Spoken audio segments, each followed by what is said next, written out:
Europe Matin, première édition présentée par Christophe Lamar. Bonjour Christophe. Bonjour Thierry, bonjour à tous. L'accalmie se confirme en Gironde. Sur les deux fronts des incendies, les feux ne progressent plus, mais les autorités restent prudentes.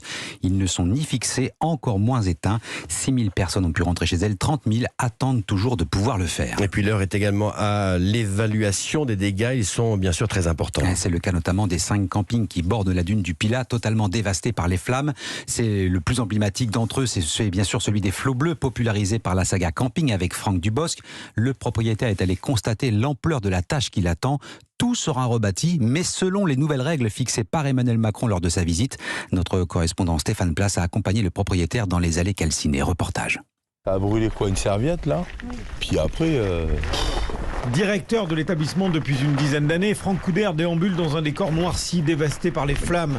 La pancarte intacte du camping des Flots Bleus, gîte à terre, rue Jacques-Hipic. Des chaises, une moto calcinée, des morceaux de bouteilles de gaz qui ont explosé sous l'effet de la chaleur et des bungalows dont il ne reste plus rien. On avait changé 95% des mobil-homes, des trucs tout neufs, tout beaux. Ouais, c'est désolant quoi. Puis la nature. Le président de la République a promis que seraient reconstruits les 5 campings au pied de la dune du Pilat. Mais Emmanuel Macron a été clair, pas comme avant, avec des obligations, des normes nouvelles. Pas un problème, assure Franck Couder. Nous, on a signé un permis d'aménager en 2018 où on devait mettre des mobil-homes qui étaient bardés de bois, avec des huisseries noires et compagnie. On est dans ce que va nous demander le président. Les nouvelles règles, c'est par rapport au site classé. Nous, on est bon là. Avant, c'était plus d'une centaine de mobil-homes. Aujourd'hui, c'est plus du tout ça. Mais nous, on est déjà dans ça.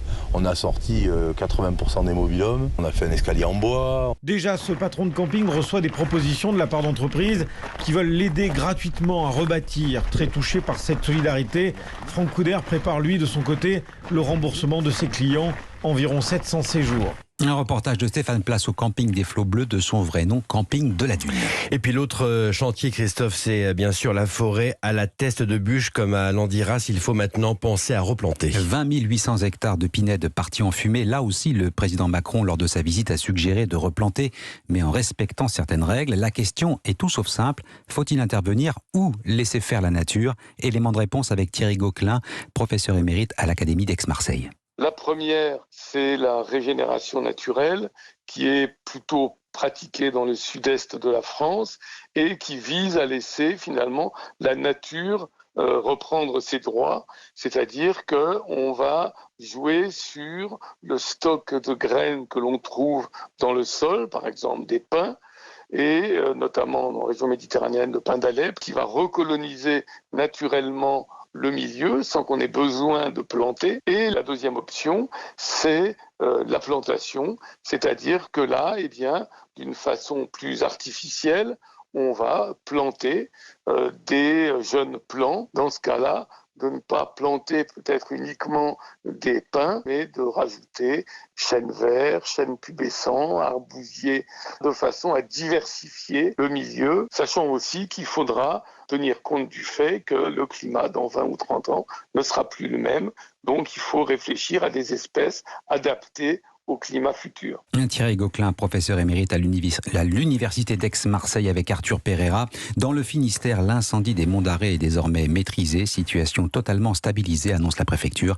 Un peu plus de 1700 hectares ont été détruits. Europe 1, 6h05. L'état d'urgence sanitaire vit ces dernières heures. Députés et sénateurs s'accordent pour mettre fin au régime d'exception mis en place pour lutter contre le Covid. Et on pensait que la commission mixte paritaire allait creuser un peu plus le fossé entre la majorité et les oppositions. Pas du tout.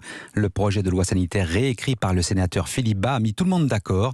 Députés et sénateurs se sont entendus sur une ligne claire. L'état d'urgence sanitaire, c'est fini, Alexandre Chauveau. Oui, en clair, si le texte est voté tel quel, il ne sera plus possible pour le gouvernement, à partir du 1er août, de réactiver un pass sanitaire ou vaccinal ou de confiner la population.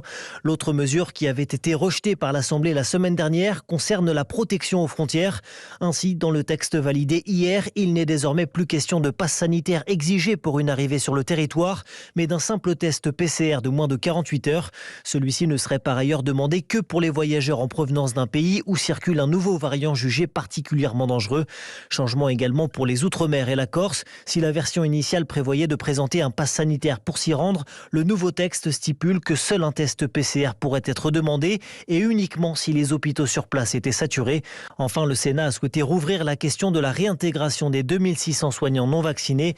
Ils pourront ainsi être réintégrés intégrer dès que la Haute Autorité de Santé jugera que l'obligation vaccinale n'est plus justifiée. Alexandre Chauveau du service politique d'Europe 1. Le projet de loi réécrit sera soumis au vote de l'Assemblée lundi avant de repasser au Sénat. Et le 1er août marquera la sortie officielle du régime de l'état d'urgence sanitaire. Il signera aussi la dissolution du Conseil scientifique. Adopté, ça y est, c'est fait. L'Assemblée vient de voter le projet de loi pour le pouvoir d'achat, non sans mal. Temps de parole non respectés et autres attaques frontales ont obligé la présidente de séance à faire de multiples rappels au règlement. Les débats ont pris beaucoup de retard et ont même tourné au pugilat entre le RN et la NUPES. Aux Verts qualifiés d'ayatollahs ont répondu les fachos à l'adresse du Rassemblement national. La loi ayant été votée, l'Assemblée va maintenant se pencher sur le projet de loi de finances rectificatif qui doit justement permettre de financer ces mesures. Un bras de fer qui a tourné autour des questions énergétiques, mais pas seulement. L'augmentation du ticket restaurant a aussi divisé également l'hémicycle. Oui, la majorité voulait relever son plafond à 25 € contre 19 € aujourd'hui. L'opposition lui préférait une augmentation de la valeur du ticket de 11 à 15 €. La première proposition est plus intéressante que la seconde pour Gilles Berset, professeur d'économie à la Nemoa Business School. Augmenter le plafond pour le faire passer de 19 à 25 €, ça consiste simplement à donner plus de souplesse. L'autre proposition, augmenter la valeur du ticket restaurant. Un coût pour les entreprises, mais aussi pour les pouvoirs publics. Et cette augmentation n'est pas quelque chose qui ajoute de l'équité face à l'effort que nous devrons tous consentir en termes de pouvoir d'achat. Les salariés aisés, comme les salariés au plus bas niveau de salaire, peuvent tous bénéficier de tickets restaurants. 5 millions de personnes en bénéficient aujourd'hui. Et à mes yeux, il y a d'autres priorités qu'augmenter la valeur des tickets restaurants de 11,38 à 15 € par exemple, comme le propose l'opposition. Gilles Berset, professeur d'économie à la Nemoa Business School avec Mélina Fachin. L'actualité à l'étranger, en bref, l'Ukraine et la Russie parviennent à un accord pour résoudre la crise du blé. Annonce faite par la Turquie qui a servi d'intermédiaire dans ce dossier. L'accord entre Kiev et Moscou sera signé aujourd'hui à Istanbul. Il prévoit de laisser passer les cargos chargés de céréales via des corridors sécurisés sur la mer Noire. Une issue positive saluée par Washington. Qui sont les profiteurs de l'inflation ? Un rapport du Sénat a épinglé la grande distribution accusée d'augmenter ses prix au-delà du raisonnable. Le secteur du transport maritime est lui aussi dans le collimateur. Et c'est aussi ce qui pousse certains députés à réclamer l'instauration d'une taxe sur les super profits. Parmi les entreprises ciblées, il y a Total Energy, mais aussi les armateurs comme la CMA-CGM. La compagnie a profité de la reprise forte du trafic maritime conjuguée à une pénurie de cargos. Ce type de transport a-t-il un réel impact sur le prix final payé par le consommateur ? Élément de réponse, Aurélien Fleureau. En moyenne, le transport maritime représente 4% d'un produit vendu aux consommateurs. C'est par exemple 1 € par paire de chaussures si le conteneur vient d'Asie et cela peut grimper jusqu'à 10% du prix pour des produits comme les fruits et légumes importés. Alors, taxer uniquement quand il y a des profits n'est pas forcément pertinent, selon Arnaud Aimé, spécialiste des transports au cabinet SIA Partners. En ce moment, ils gagnent beaucoup d'argent. Les prix du transport par conteneur sont élevés. Il y a 10 ans, ils étaient très faibles. Dans quelques années, ils pourront à nouveau devenir faibles.